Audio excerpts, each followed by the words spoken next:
Hello everyone, it's CreativeNameToStandOut again with another battle report, and this time I'm bringing you a scenario from the Godbeasts book, and it's called Against the Horde. I'll be playing my Khorne Bloodbound, and I will be the blue force that you can see here in the picture, the manipulator, and my opponent who has the Dispossessed Jordan will be playing the Dominator, the red deployment so you can see here. Now the Dominator is supposed to bring 4 different armies to the table, while I only have my 1. However, my opponent is just bringing 3. The scenario says you can do that also. You just split the board into thirds rather than in fourths. So it's going to be easy to compensate for that. So what's going to happen is we're going to take turns alternating our deployments. At the end of it, we'll have his army. He'll have 3 armies, and each of those armies will have a general associated with it.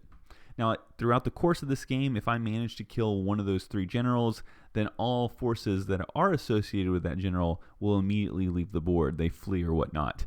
So that's a little bit of a scenario catch for him. I think he will, of course, outnumber me as far as drops. I don't know if he'll outnumber me as far as troops is concerned because I'm running, Bloodbound, the Horde. So let's look at some of the other scenarios that will be in the game. The first of which comes with the scenario. It's called Magical Manipulation, and it just benefits some wizards. So the wizard can use the spell Mystical Translocation, and all it is that on a value of a 5, I can pick a unit within 12 inches of the caster and just put them anywhere on the battlefield. Pretty handy, except I'm sure if you guys noticed in our lists, he's a Jordan, he has 0 wizards, and I'm Khorne Bloodbound, I have 0 wizards. So why even mention this? Well, let me tell you. We also played a Time of War called Storm of Sigmar. So let's look at what I get from that first. Legions of Chaos. So this is what we get to do. There's a chart underneath this. I forgot to take a picture of it, so you'll just have to take my word for it. I roll d6. There's a chart I consult, and it ranges from anything from turning my general into a spawn, which let's hope that doesn't happen, to getting like 1 monster, 1 unit of demons, 1 hero, and 1 other unit of demons, I guess. It just lets me bring in units of demons. And so if you've been watching some of my battle reports, besides the Khorne Bloodbound, I have Tzeentch. So that's what I'm going to do. I'm going to bring in some Tzeentch demons, and I'm sure if you're familiar with the game, Tzeentch demons, a lot of them are wizards, so I will be able to use that spell if my general doesn't die turn 1 from his shooting. So that's the plan. So, I don't get all the goodies. My opponent gets to try to do some stuff too, so let's look at some of his special rules. All right, so his first special rule is called Reign of Sigmar, and this just says that once per game you can roll a dice, and if he gets 6 or more, then all his units get +2 to their bravery, and all my units get -2 to my bravery.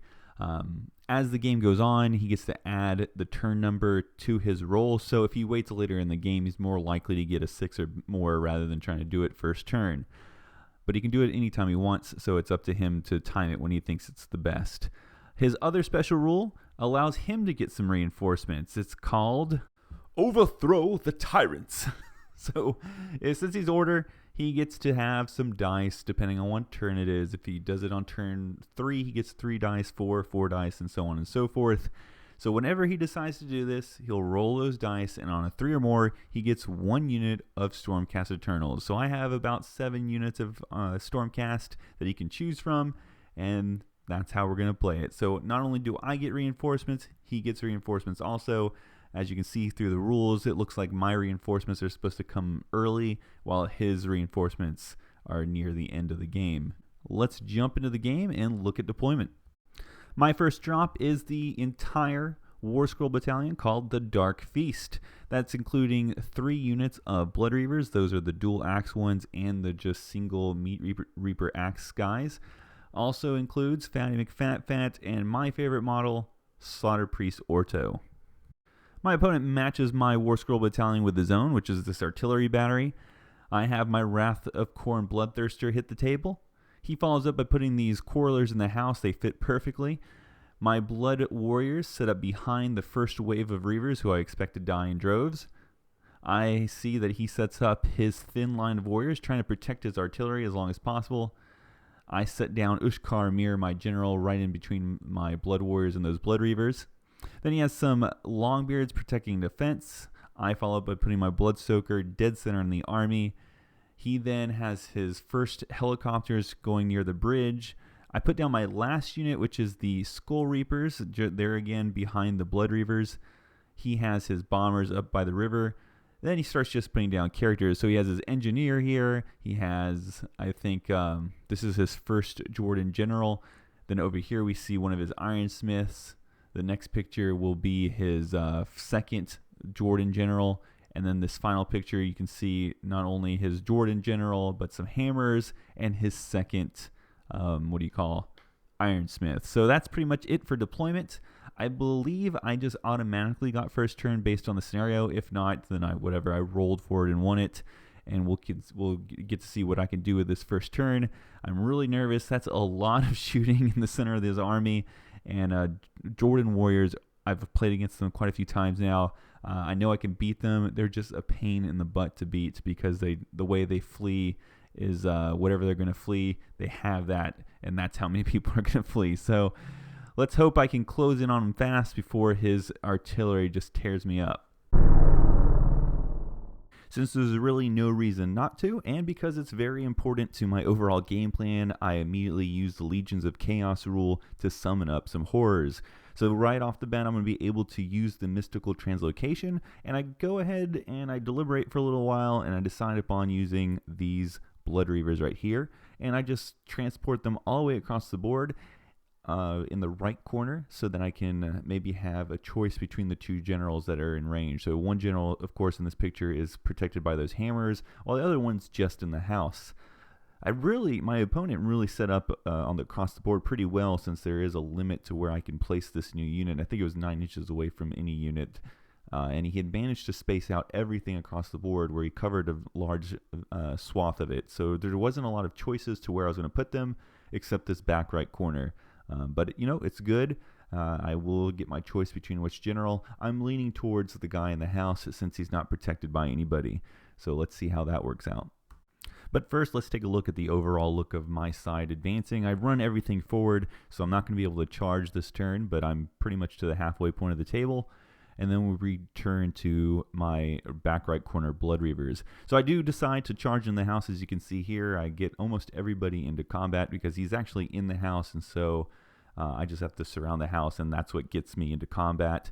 Unfortunately, the Blood Reavers are not next to anything that's really increasing their synergy. They do get an innate +1 attack because they're part of the Dark Feast formation. But man, that Warden King is tough. He has 5 wounds, of course. I think he has a 2+ save while he's in there, and that shield, I think, protects him also. Or maybe he has a 3+ save and he can reroll once. I forget how the Jordan shield works. Needless to say, though, despite all my attacks, I don't think I inflict 1 wound at all. Luckily for me, he kind of flubs his attacks, and I end up only losing 3 Blood Reavers. So I probably should have picked a tougher unit, or I should have a more offensive unit. But we will see if maybe in the long run I can just win that attrition. So with that, we go into Jordan turn 1, and here's a look at the board. Looks really impressive. We have the Jordan hero phase activate, and we have the Ironsmiths start doing their religious waving of the hands, and one is able to give rending to the, I think, after whatever shooters are in the house. That gives them another additional rend, so I think they're at rend -2. And then his other Ironsmith just isn't as good with the waving the hands. He's trying to give these Longbeards an ability, but he ultimately fails. We go into his movement phase, and he brings up some of his entire right flank up near the gateway so that he can start sending guys through to where he needs them to go. His helicopters move around also. We go into the shooting phase. So in the shooting phase, his artillery unloads, and he's just going to target, unfortunately, my 1 wizard on the board, and this mess of a picture is just showing that he's killed every single one of my horrors, and I'm splitting them up into blue horrors. So it's a mess. I know I'm just proxying things. There's maybe 4 actual horrors and blue horrors in there. I can't wait till GW releases an actual box with blue horrors. I'll definitely pick some of those up. But in the meantime, I'm just using whatever I have on hand that's the correct base size. Other than that, though, all his shooting really concentrates into them because he just wants to make sure I can't summon more stuff or transport things across the board. And he successfully does so. So unfortunately, I lose access to those special scenario abilities. So overall, here's another look at the board, and then we're going to go into combat. And here, I'm probably doing about 30-something attacks, and maybe I do a wound, and then he hits back, and he hits me back really, really hard. And as you can see, I've lost a ton of guys. So not looking good here.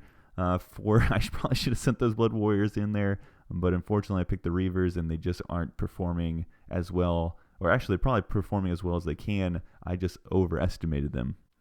Thankfully, I win the initiative roll-off, and I get the next turn. I forgot to also mention that those guys that were in the house took aim with a -2 rend against my Bloodthirster there and did 8 wounds. So looking really bad there, too. I was hoping that since I was in the woods, I'd be protected, but -2 rend is no joke. So overall, this is what the board looks like. I go in the shooting phase. I only have 1 shooting attack, and that's from the Bloodthirster. I knock one of those helicopters out of the sky with either the flaming breath or maybe also with the flail. I'll pretend it's the flail. I like the idea of that. And then we go in the charge phase where I'm supposed to shine. So my first wave of Blood Reavers charges into that thin line of Jordan Warriors. Oh my gosh, I know I can beat them. It's just how long is it going to take? And then I also send in the Bloodthirster. So in combat, I trigger the Reavers first, and they do phenomenal. They do really phenomenal. I end up killing every single one of those warriors, hence why they're on their backs in this picture. So those were the Meat Reaper axes. They go in there with the -1 rend, and I just do so much damage. I'm not out of combat yet because there's other smaller things on the flanks of this line that's going to tie them down, but really great stuff. He attacks back with one of his, I think with his engineer against my Bloodthirster. I smack down the engineer in return. I split my attacks between the engineer and the helicopter, and I just flub all my attacks towards the helicopter. I do have 8 wounds, so I'm just not as efficient as I could be.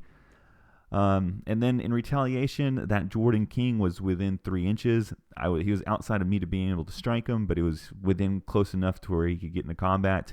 And he swings around to the side and almost fells him in 1 round of combat. So I'm lucky there. But yeah, my Wrath of Khorne Bloodthirster is just not meant to stay in this game for very long. So overall, that's how that turn went for me, and we'll move on to Jordan turn 2. So if you remember there on the right side, there was a portal that he could use, and he opts to use it this turn, and he has his 5 hammers travel through it. He also has a priest nearby to help him re-roll any ones that he may roll. He did roll a couple, and then he rolled 1 more even after the re-roll. So he does lose 1. These hammers are a small unit. They pop out behind my lines. Not too worried about them. They're very slow, so I think I'm going to keep on pushing forward. In the movement phase elsewhere, we see his helicopters moving in, and in the shooting phase, he finishes off the Wrath of Khorne Bloodthirster. It was either the shooting phase or he kind of did a little flyby and dropped some bombs. But when we do get in the shooting phase, he has his artillery take shots at a couple different targets. First of all, unfortunately, the Slaughter Priest Orto does die, but he also shoots at the Blood Reavers that are the most imminent threat and wipes them all out except for one who's in the combat with the Jordan King. Now, you may think, oh, that's bad. He wiped out an entire unit, but it's not so bad. That unit's purpose was to break through that thin defense, and now right behind them are a unit of Blood Warriors and Skull Reapers. So as long as I get the next turn, everything is kind of going according to plan. The path is laid open for them to get in there and hopefully silence those big guns. Some stray shots claim the lives of some blue horrors, creating brimstone horrors. I'm going to proxy those, so if you see another big mess, that's what's going on there. And here we go into combat. So this one Blood Reaver attacks the Dwarven Lord. Of course, doesn't do anything, but surprisingly enough is incredibly resilient despite having no armor whatsoever, and lives from the attacks of both the helicopter and the Dwarven Lord. That will never happen again, but I was impressed. Here's an overview of the board as we go into the next turn, and we'll roll off for initiative, and we will see that I win it once again. I feel sorry for my opponent, except I really don't, because I don't want to get shot to hell. Always managed to win these early on initiative tests against my Jordan friend here. I whip up the Skull Reapers, and they easily get into combat with the first of the 3 artillery pieces. Hopefully going to knock out that repeating gun. The last unit of Blood Reavers attacks the helicopter and the Jordan Lord. Hopefully this will be the first Jordan Lord that I kill. I am totally messing up on this mission so far. So we go into combat. I do easily kill the gun, and then I do easily kill the helicopter. So that's where it stands at the end of this turn, and we go into the Jordan's retaliation turn. So starts off with a little bit of bad luck here with a stupefied or befuddled result for the mystical terrain that came this turn with the portal, and that applies both to the warriors and to the kings. They're just standing around doing nothing. In the shooting phase, and we'll go ahead and say close combat phase, he unloads on these Skull Reapers. Combat is still not a safe place, and so the cannon opens up, the gunners that are still in that house open up, and I'm left with 1 Skull Reaper. As you can see though, the cannon is now gone because we resolved combat already in this picture. So that's good. Still don't like the trade-off, but it's still good. And then we have here a long charge made by the 4 hammers that were left in my backfield. So that was a pretty long charge. He makes it. I end up killing 3 of them, and he has 1 left. Over in the combat with the Jordan Lord, you can see he just exploded on the offensive front. So he kills off almost everybody. That's probably also from me. No, it's not from me Flame, because I have the Bloodstoker over there, as you can see, who also joined in for the fight. Just didn't work out well, so that's what happens. And then you can see these are pictures of my horrors. They're slowly getting targeted, I think, by the catapults, so they're killing off blue horrors and making more brimstone. Again, these are all proxies, so it's probably not worth looking at the picture, but I'm just letting you know what's going on there. So overall, this is what the board looks like. These are my Khorne warriors moving up, and the Jordan get the next turn. Oh, so bad. I really was hoping to get those Blood Warriors in there to kill off whatever they could reach, but I'm going to have to weather another round of shooting. But I have some other bad news I have to deal with also. His reinforcements have arrived. So he has 4 dice this turn. It's turn 4. He rolls all 4, and 3 of them come up 3 or better. So that's going to give him a unit of, I think they're prosecutors, and a unit of liberators, and then if it's the guy with the trumpet, I think it's the Lord Venerator. So let's take a look at the board as the reinforcements have arrived, and we go ahead and start moving. So he's going to move these 2 guys that were at the gate towards these hordes. As you can see, I've actually whittled down those Longbeards enough so there's only 1 left. I guess I've been peppering them with blue horror shots and just forgot to take a picture of it. After that, it's really all his movement is those 2 guys, and we go into shooting. So the catapult launches it up in the air and flattens Fatty McFat. The hammers from the ridge throw down their hammers at the last remaining Skull Reaper and wipe him out. Oh, and here he actually moves his crew. I think this belongs to the cannon crew up to block my path. He's a little too close here. We talked about it afterwards, and I said maybe he shouldn't charge me, rather just be in the way so that I have to charge him. So I think he will be pulling those guys out. And then, the guys inside the house, again, are the bane of everything and kill off my General Ushkar Mir.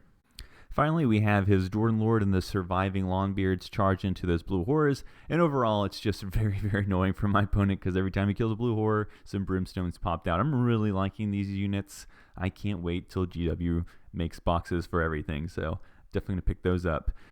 So we go to my turn 4, and I'm forced to deal with those crew members, so I kill them off and pass turn pretty much. I know on the other side I have this Jordan King who's wiped out all but 1 of my Reavers. And we're going to go into turn 5 where the Jordan get the next turn, but really, let me just save you the trouble. It's a lot of shooting and a lot of combined assault to finish off those Blood Warriors. He also activates his ability that gives everything a -2 to their bravery. So at the end of his combined shooting and all that stuff, I am left with, I think, a couple of Blood Warriors. I'm able to kill 1 of his Jordan Lords. The Jordan Lord that I kill is in charge of all the helicopters, so the remaining helicopters, which are the bombers, flee away, and that's pretty much it. Did not play to the strength of this scenario whatsoever, and earned my loss. So this was a great game. I just played really, really poorly. Just kind of forgot the whole purpose. No, actually, it's not that I didn't forget. I knew what the purpose of the mission was. I just made bad decisions all around. that first turn, probably should have transported the Blood Warriors across the table to deal with that Dwarven Lord. The Blood Reavers are just not enough to deal with the character inside of a house. Heck, the Blood Warriors may have not have been good enough either, but I should have placed something that would have been a little bit more worthwhile. If I would have killed that Dwarven Lord, that's all the artillery gone. That would have been the shortcut. Instead, I just charged right into the artillery. So, bad decisions. Overall, I really enjoy this scenario. I want to play it again. Maybe I'll be on the other side of it this time, where I'll be the mass hordes and he'll have to kill my generals. I'm looking forward to it. Overall, though, I just want to remind everybody that there's plenty of ways to play Age of Sigmar. We don't all have to go back down the path of points. I do like the point system, but we must not forget the narrative and open play, because they're equally as fun and valid. So overall, I hope you guys enjoyed this battle report. I welcome everybody's likes and comments, and as always, I appreciate everyone's subscriptions, and I'll try to have another video out shortly. Goodbye.